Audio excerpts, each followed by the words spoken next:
Hello guys. आज हम प्रत्यय के बारे में जानेंगे कि प्रत्यय क्या होते हैं। हमारा आज का टॉपिक है प्रत्यय तथा उसके भेद। जैसा कि हमने आपको पहले बताया था कि शब्द निर्माण की बहुत सारी विधियां होती हैं। उनमें से एक विधि है यानी शब्द के आगे और शब्द के अंत में कुछ शब्दांशों को जोड़कर नए शब्द बनाना। हम पहले उपसर्ग के बारे में पढ़ चुके हैं। यानी उपसर्ग क्या होते हैं?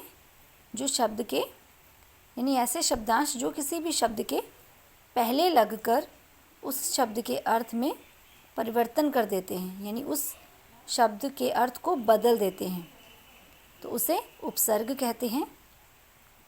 लेकिन हमारा आज का टॉपिक प्रत्यय है, तो हम प्रत्यय के बारे में जानेंगे। प्रत्यय यानी जो शब्दांश किसी शब्द के अंत में जुड़कर उस शब्द का अर्थ ही बदल देते हैं, उसे प्रत्यय कहते हैं। तो आइए इसे एग्जाम्पल के थ्रू समझेंगे। जैसे यहाँ पे खेल प्लस आड़ी और सब्जी प्लस वाला, यानी खेल प्लस आड़ी, तो इससे क्या बनेगा? खिलाड़ी। सॉरी, यहाँ पे मैंने लिखा नहीं है, चलिए इसको ऊपर लिख देंगे हम। इससे क्या बनेगा? शब्द खिलाड़ी। तो अब आपको ये देखना है, जैसे ये खिलाड़ी शब्द है, अगर आपको ये चूज़ करने के लिए आ जाए कि इसमें से आप मूल शब्द और इसमें प्रत्यय निकालिए कौन कौन सा है खिलाड़ी में, तो आपको इसमें मूल शब्द कैसे देखना है। तो सभी बच्चे ध्यान से सुनेंगे। तो कुछ बच्चे ऐसा करेंगे जैसे खिल प्लस आड़ी, तो इसमें निकाल दिया। तो खिल तो कोई शब्द नहीं है। तो मूल शब्द यानी कि वो शब्द होते हैं ऐसे शब्द जिसका कोई अर्थ हो, यानी सार्थक शब्द। सार्थक शब्द जो है वो हमें निकालना है। तो खिलाड़ी जो है किससे संबंधित होता है? खेल से। तो इसमें मूल शब्द हो गया खेल प्लस आड़ी, तो इससे क्या बन जाएगा? खिलाड़ी। तो इस तरीके से हम इनको अलग करते हैं। इनको अलग करना भी जो है आना चाहिए। तो इनको अलग कैसे करते हैं? तो इनको अलग करना, जैसे मूल शब्द इसमें से चूज़ करना, तो मूल शब्द हम उस शब्द से रिलेटेड ही निकालेंगे, यानी जो उस शब्द से रिलेटेड होता है। जैसे खिलाड़ी, खिलाड़ी किससे संबंधित होता है? खेल से संबंधित होता है, तो इसका मूल शब्द जो है वो खेल होगा। नेक्स्ट है सब्जी प्लस वाला, इसमें सीधा सीधा मूल शब्द है सब्जी। जैसे खेल और सब्जी ये आपके मूल शब्द हैं, और इसमें आड़ी और वाला ये आपके प्रत्यय हो गए, यानी ये सब इन शब्दों के आखिर में लगेंगे। देखिए खिलाड़ी के लास्ट में ये आड़ी शब्द जुड़ा है और ये सब्जी के लास्ट में वाला शब्द लगा है। यानी जो किसी शब्द के अंत में लगकर उस शब्द के अर्थ में परिवर्तन कर देते हैं, उसे प्रत्यय कहते हैं। देखो पहले ये खेल शब्द था, अब इसके अंत में ये आड़ी शब्द लग गया, तो खेल से ये खिलाड़ी बन गया। तो खेल का अलग मीनिंग हो गया और खिलाड़ी का अलग हो गया। ओके, इसी तरीके से सब्जी अलग हो गई, लेकिन सब्जी वाला ये अलग, इसका अर्थ बिल्कुल चेंज हो गया। नेक्स्ट प्रत्यय के भेद। अब हम देखेंगे प्रत्यय के दो भेद होते हैं। कौन कौन सा? पहला है कृत प्रत्यय। देखिए कृत प्रत्यय कौन से होते हैं? ऐसे शब्दांश जो किसी क्रिया यानी धातु के साथ लगकर संज्ञा और विशेषण शब्दों का निर्माण करते हैं, उसे कृत प्रत्यय कहते हैं। यानी यहाँ पे कृत प्रत्यय कौन से होते हैं? यानी कृत प्रत्यय वो प्रत्यय होते हैं जो क्रिया के साथ लगते हैं, क्रिया या धातु के साथ लगते हैं। अब आप लोग सोचेंगे इसमें धातु क्या होती है। चलिए हम आपको ये भी समझाएंगे कि धातु क्या है। धातु जो है, धातु से ही क्रिया का निर्माण होता है। धातु जो है मूल शब्द होता है, क्रिया का मूल शब्द। ठीक है, जैसे कि आपको मैं यहाँ पे एक शब्द लिखकर बता रही हूँ। जैसे यहाँ पे चल, चल जो है ये आपकी धातु है। चल क्या है? धातु। अब इससे हमें क्रिया बनानी है, तो हम कैसे बनाएंगे? ना लगाकर। तो ना लगाकर हमने क्रिया बना दी, ना लगाकर, कर लगाकर। ठीक है, तो चल कर, चलना, तो इस टाइप से, यानी चलना, ना लगाकर मेन क्रिया बनती है। तो चल के साथ में हमने ना लगा दिया तो ये क्रिया हो गई, वरना तो ये क्या है? धातु रूप है। चल, पढ़, लिख, पठ, तो ये सब क्या है? धातु रूप है। अगर इनके साथ में हमने ना लगा दिया तो ये क्रिया बन जाती है। यानी हमारा टॉपिक क्या था? कृत प्रत्यय, यानी कृत प्रत्यय वो शब्दांश होते हैं जो किसी भी क्रिया के या धातु के अंत में लगते हैं, उसके साथ में लगते हैं, यानी उसके आखिर में जुड़कर संज्ञा और विशेषण शब्दों का निर्माण करते हैं। यानी उनसे जो भी नए शब्द बनते हैं तो वो कौन से होते हैं, या तो वो संज्ञा होते हैं या फिर विशेषण होते हैं। आइए इसको एग्जाम्पल से हम समझते हैं।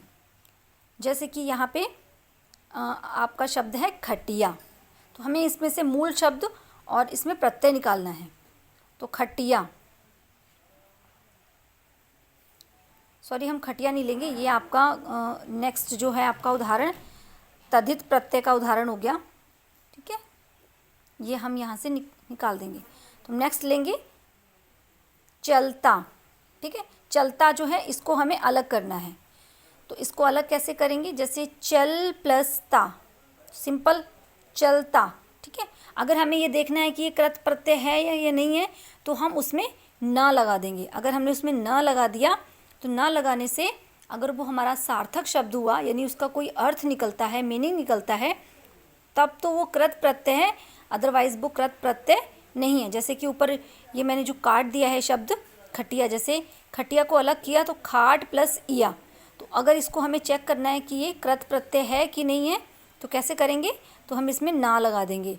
तो खाटना, तो खाटना तो कोई शब्द नहीं होता है, तो ये आपका कृत प्रत्यय नहीं है, ये कौन सा प्रत्यय है, तद्धित प्रत्यय है। ओके, तो इससे क्या बना, खटिया। नेक्स्ट है आपका चिकनाहट।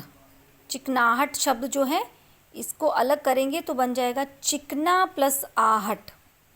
ओके, तो इसमें से पहले हमें मूल शब्द निकालना है। सो बहुत से बच्चे इस तरह से निकालेंगे चिक प्लस नाहट, तो ये गलत हो जाएगा आपका। मेन हमें निकालना है चिकना, चिकनाहट, चिकना प्लस आहट। ओके, इसमें न लगाएंगे तो इससे पता चलेगा कि ये आपका क्रिया है चिकनाना, चिकनाना यानी कि चिकना करना। ओके, तो ये आपका शब्द बन रहा है, तो ये आपका सही है, ये आपका कृत प्रत्यय है। नेक्स्ट है आपका लिखाई। अब हमें लिखाई देखना है कि इसमें कौन सा प्रत्यय है, तो कैसे देखेंगे, जैसे लिख, तो इसका जो मूल शब्द है यहाँ पे हम लिखेंगे ये मूल शब्द हैं और ये आपके प्रत्यय हैं। ओके, और ये इन शब्दों से बने हुए ये नए शब्द हैं, यानी लिखाई। तो इसमें कौन सा सबसे पहले मेन हमें इसमें से ढूंढना है, तो लिख, ना कि लिखा। लिखा प्लस ई नहीं होगा, इसका होगा लिख। तो लिख इसमें मेन जो है, यानी लिखाई किससे बनता है, लिख से बनता है। ओके, तो लिख इसमें जो है धातु रूप है और आई जो है वो आपका प्रत्यय है। तो लिख में आई जब हमने ऐड किया तो बन जाएगा लिखाई, यानी बड़ा आ की मात्रा ख में लग जाएगी और ई को हम वैसे का वैसा ही उतार देंगे। अबे उड़ाकू, उड़ाकू उड़ प्लस आकू।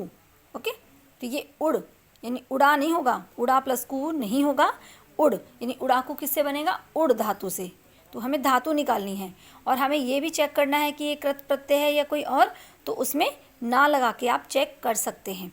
अगर आपने ना लगा दिया और उसका एक सार्थक अर्थ निकल रहा है, उसका मीनिंग निकल रहा है, तब तो वो कृत प्रत्यय है। अगर मीनिंग नहीं निकल रहा है तो वो कृत प्रत्यय नहीं है। जैसे यहाँ पे ये जितने भी शब्द बने हैं, जैसे ये रट धातु से रट, गढ़, पढ़, तो ये इनसे शब्द जो बने हैं इसके लास्ट में अंत प्रत्यय लगाकर रटंत, गड़ंत, पड़ंत, तो ये सभी शब्द क्या हैं, ये सभी संज्ञा शब्द हैं। ठीक है, जैसे हमने ऊपर पढ़ा था कि जो प्रत्यय किसी भी क्रिया यानी क्रिया के मूल रूप के साथ लगकर, मूल रूप क्रिया का कौन सा है, धातु रूप, यानी धातु रूप के साथ में लगकर, बताया मैंने धातु रूप होता है, क्रिया भी धातु से ही बनती है।